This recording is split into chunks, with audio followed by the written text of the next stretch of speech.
Avant de commencer, je vous dis merci pour l'accueil que vous avez fait dans la vidéo précédente.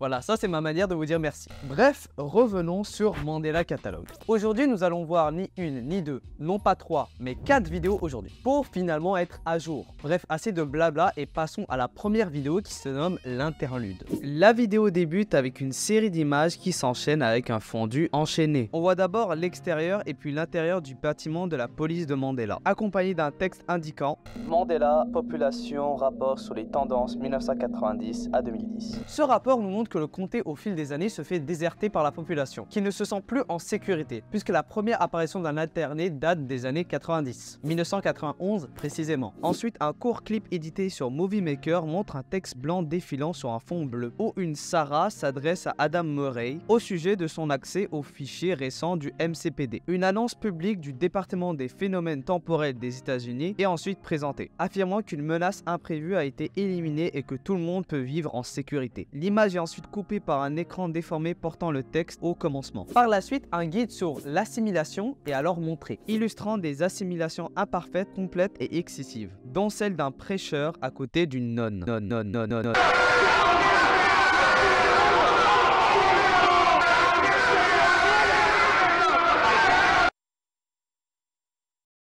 Enfin, la dernière scène de l'interlude présente la même photo de la nonne que précédemment, cette fois-ci étiquetée comme un messager, comme l'apparition de l'intrus dans le premier volume. Alors cet épisode porte un peu à confusion, du moins de mon côté. Mais après quelques visionnements, on peut dire que j'ai compris, et surtout avec le titre de cette vidéo. Le schéma d'assimilation nous montre différentes étapes d'assimilation d'un alterné tout simplement. Et cela n'est pas des types d'alternés, comme ce que je croyais au début. La dernière étape, donc l'assimilation excessive, est très intéressante, car c'est une copie d'une nonne qu'on a déjà vue dans le volume 2. Pour la fin, je déduis que cela est pour nous rappeler l'importance de Marc et de cette fameuse église. Mais ce qui nous intéresse, c'est cette fameuse Sarah. Mais pour en parler, il faudrait que je fasse une parenthèse. Lors de la sortie de la vidéo, il y avait un site qui était disponible sur la database de la police du comté de Mandela, plus précisément sur les enquêtes de Davis. Avec l'aide d'un mot de passe, Davis inspectait sur le BPS, où on retrouve un témoignage de cette Sarah, avec son nom de famille qui est Heathcliff. Sarah est la petite sœur de Mark. Et oui, on a également un personnage qui nous permet de faire la transition avec le volume 4. Fin de la parenthèse. Le volume 4 commence par un court-métrage d'animation décrivant la création dans le livre de la Genèse. Un narrateur guide le spectateur tout au long du processus de la création de la Terre. Parallèlement, la vie sous toutes ses formes est créée pour habiter ce nouveau monde. Également, nous voyons les premiers humains créés sur Terre, qui sont probablement Adam et Ève. Alors qu'ils font une sieste tout au long de la journée, soudainement à la nuit, Adam se réveille et marche dans l'obscurité. Il finit par tomber sur l'arbre sur laquelle semble se tenir une silhouette vêtue. Et un épais nuage de brouillard se dissipe, pour révéler une pomme posée dans l'herbe. This night was different than the last. The woman would gaze up at the sky, but the brilliance and beauty of the stars were obscured by the man staring down at her. The woman was afraid. Après une coupure, nous entendons Dave Lee parler à un individu qui se nomme O'Brien au téléphone. Il lui parle du succès de son concert qu'il a fait dans une église. Puis Dave explique que les entreprises locales comme la sienne n'ont pas été florissantes ces derniers temps. O'Brien lui propose de l'aider à trouver un nouveau job à l'église, s'il doit fermer le Mandela Tech. On voit ensuite un employé en train de trier des cassettes et trouve un papier attaché à une cassette. Au verso, on peut lire Dave, même procédure, déposez-les quand vous aurez fini. Elle, intriguée, décide de le voler à des fins d'investigation. Ce qui est quelque chose à faire évidemment. On la voit ensuite entrer dans une pièce où elle trouve un vieux téléviseur cathodique. Sur la cassette, on retrouve la vidéo d'évaluation de stress chez les jeunes du volume 1 et à nouveau un cut net et puis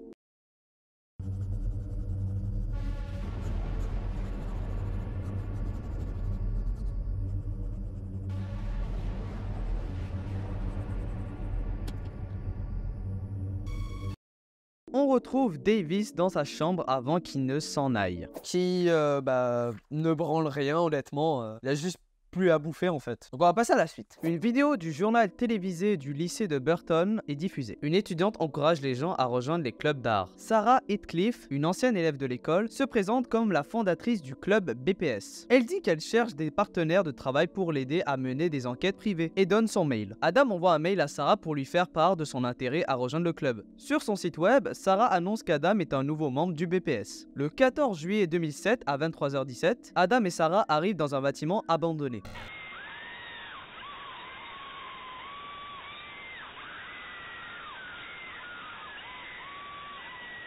What's going on? Don't you want to see? I can't look. Please. It's literally looking at us, Sarah. Adam, stop it, please! Alors qu'ils s'éloignent en voiture, Sarah dit à Adam qu'il aurait besoin de quelqu'un d'autre pour faire l'accompagnement de ses enquêtes. Elle dit qu'elle s'occupera de la présence en ligne du BPS. Immédiatement après les événements du volume 2, des images de dashcam montrent Adam rentrer chez lui, laissant entendre qu'il a trouvé Jonah mort et qu'il a juste pris la voiture. Il envoie un message vocal à Sarah lui disant qu'il a pris des bonnes photos. Ça coupe sur une application de texto utilisée par Adam. Il supprime Jonah de ses contacts avant de demander à Sarah s'il a entendu son message vocal. Elle ne l'a pas entendu et demande à Adam comment ça s'est déroulé. Il lui apprend que Jonah est mort. Choquée, Sarah demande de l'appeler. Elle lui dit que quelqu'un finira par trouver son cadavre. Mais Adam est plutôt nonchalant sur le sujet. Sarah dit qu'il est étrange, qu'elle ait plus de sympathie pour Jonah alors qu'ils se connaissent à peine. Elle lui ordonne sévèrement de réaliser une vidéo pour Jonah. Après avoir raccroché, elle dit à Adam qu'il n'est pas étonné qu'Evelyn l'a quitté. On nous montre à nouveau le rapport démographique sur le comté de Mandela. Par la suite, on retrouve encore Davis et il se passe ça.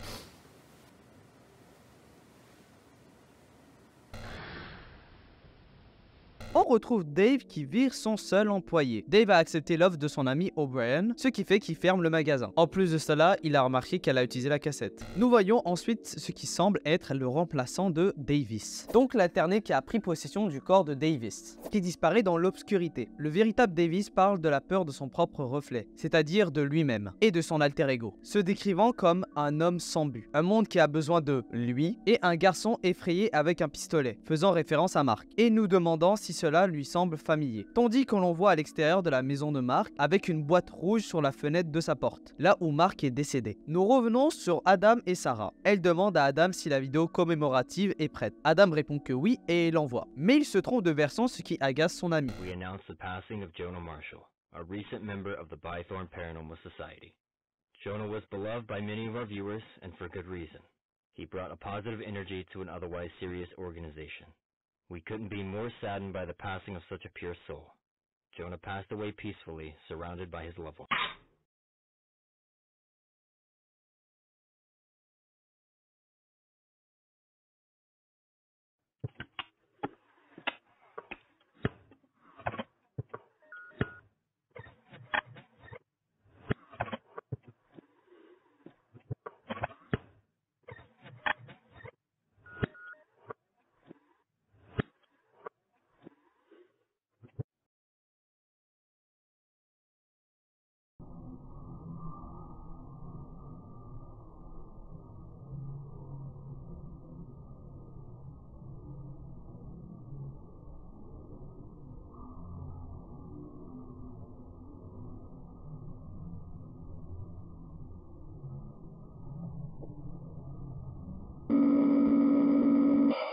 Always the nicest guy up until he started the investigations of Jonah.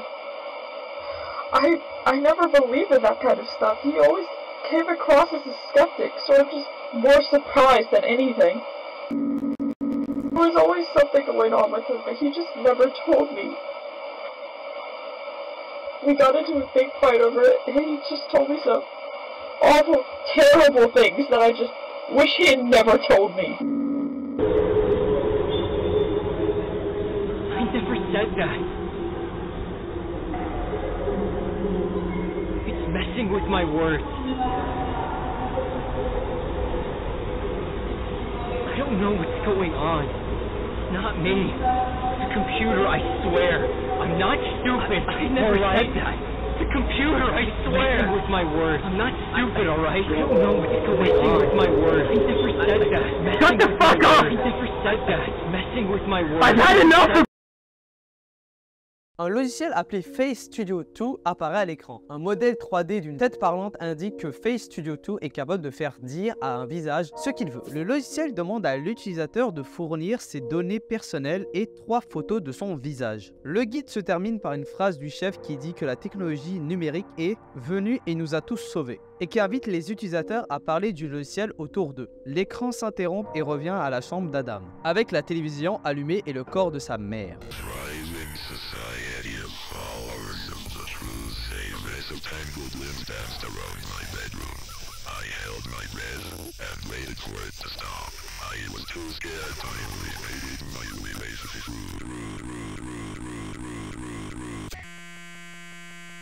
Après avoir reçu un email de Davis l'engageant pour travailler au MCPD, l'ancienne employée de Dave Lee entre dans le commissariat, qui semble vide. Elle tombe sur une pièce reliée à la salle des archives. En parallèle, à la maison de Davis, il reçoit un appel de Dave, qui lui annonce qu'il a abandonné son travail au Mandela Tech. Il ajoute que si Davis avait renoncé à résoudre les affaires, il serait peut-être en train de vivre en paix. Il rajoute à l'ancien lieutenant qu'il doit apprendre à accepter les choses, qui ne peut pas changer depuis 17 ans. Et nous met en scène Dave Lee qui se rend à l'église. Le collègue de Dave trouve et utilise la clé pour entrer dans la salle des archives. Elle ouvre un des tiroirs et trouve un dossier sur Adam Murray. Dans son dossier, elle retrouve le document de divorce de ses parents, ainsi qu'un autre document sur les performances d'Adam lors de l'évaluation de stress chez les jeunes enfants. Il s'avère qu'Adam n'a réagi à aucun des stimuli auxquels il a été exposé pendant l'évaluation. Et puis un inconnu actionne alors un levier, coupant la lumière du poste de police. Une silhouette se déplace rapidement dans les couloirs, et là, une personne inconnue contacte Adam sur l'application de messagerie. La personne demande à Adam de confirmer son identité et...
What's going on, Adam? Who are you talking to? You need to call me back now. I don't know what's going on. Please don't make me have to worry about you. Please call me back. Please.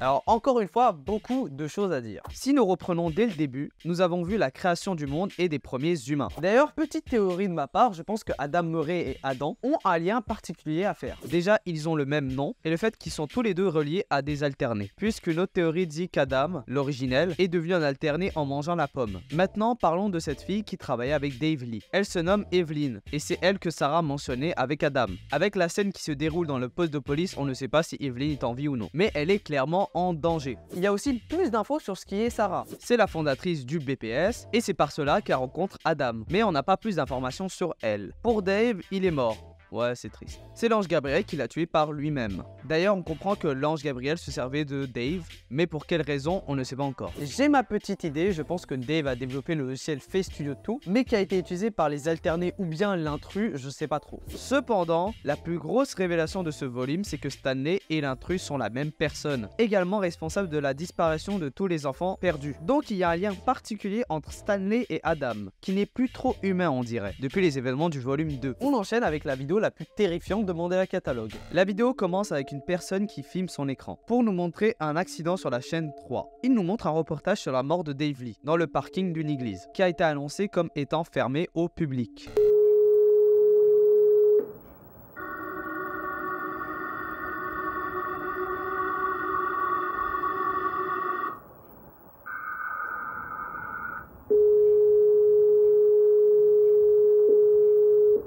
passons à une série de textes entre Evelyn et Sarah. Sarah demande à Evelyn si elle n'a pas parlé à Adam récemment, ce qu'Evelyn nie, disant qu'il ne lui a pas répondu depuis des semaines. Une caméra de sécurité filme la chambre d'Evelyn, elle faisant face à sa porte.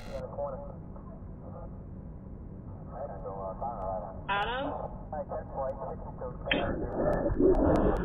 Who is that? Adam, who is that?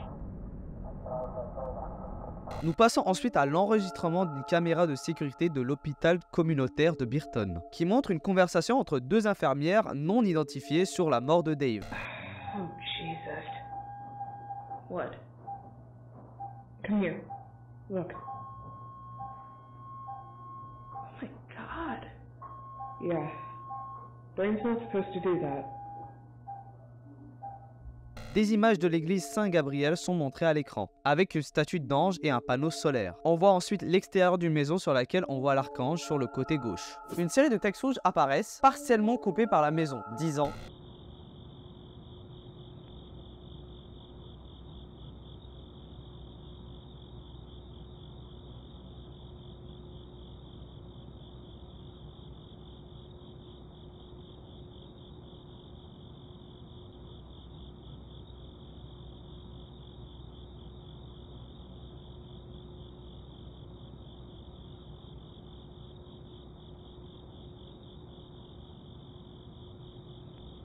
On entend une radio dire avec enthousiasme que c'est une belle soirée dans le comté de Warwickshire, que les orages sont terminés et que le soleil reviendra demain. La voix dit ensuite « Dans d'autres nouvelles, il semble que l'annulation de... » avant d'être interrompue par une musique forte. On entend la phrase « Tu m'entends ?» avant que la musique ne reprenne. Davis entre dans la maison de tout à l'heure et commence à enregistrer avec sa caméra. Il marche un peu avant qu'une radio ne se mette brusquement à jouer. Il rentre dans une chambre et allume la lumière. Il découvre Adam assis par terre contre la table de nuit à côté du lit.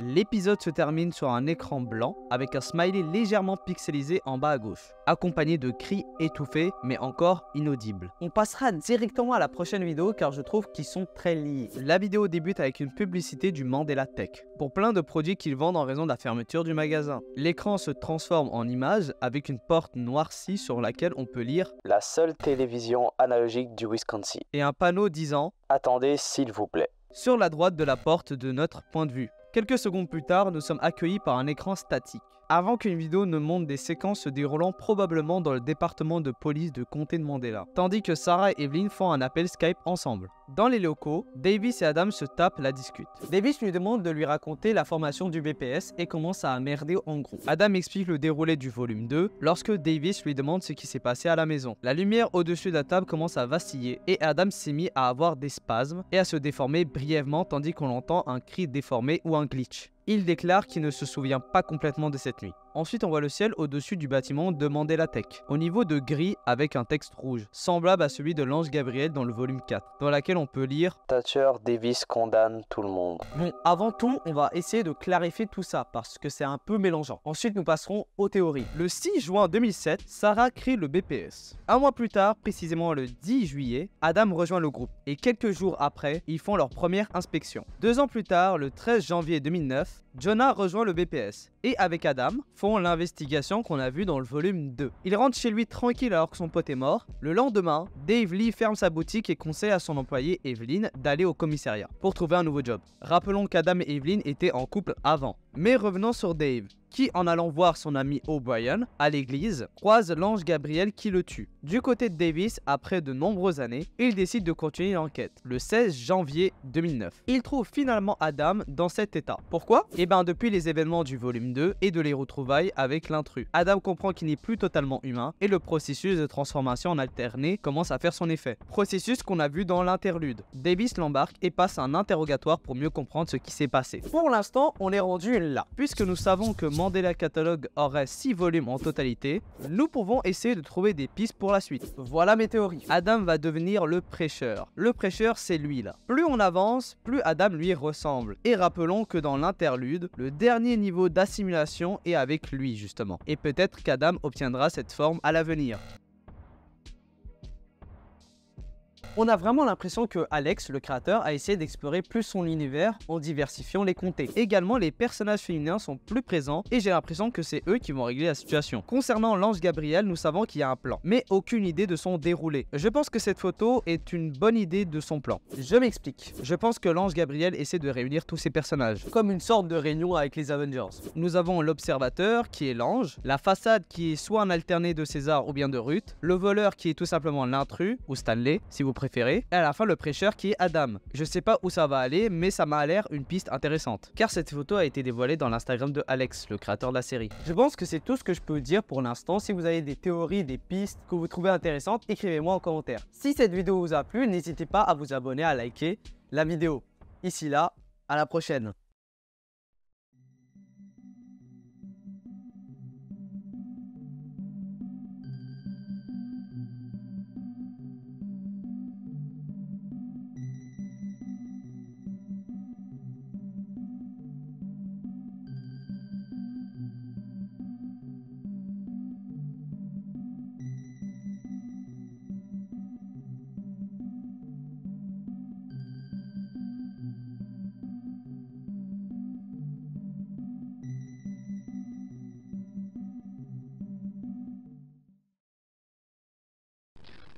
Bravo, vous êtes sur Internet. Vous allez voir, c'est facile. Cliquez sur le bouton. Le bouton. Le gros bouton. Mais bravo, il est arrivé.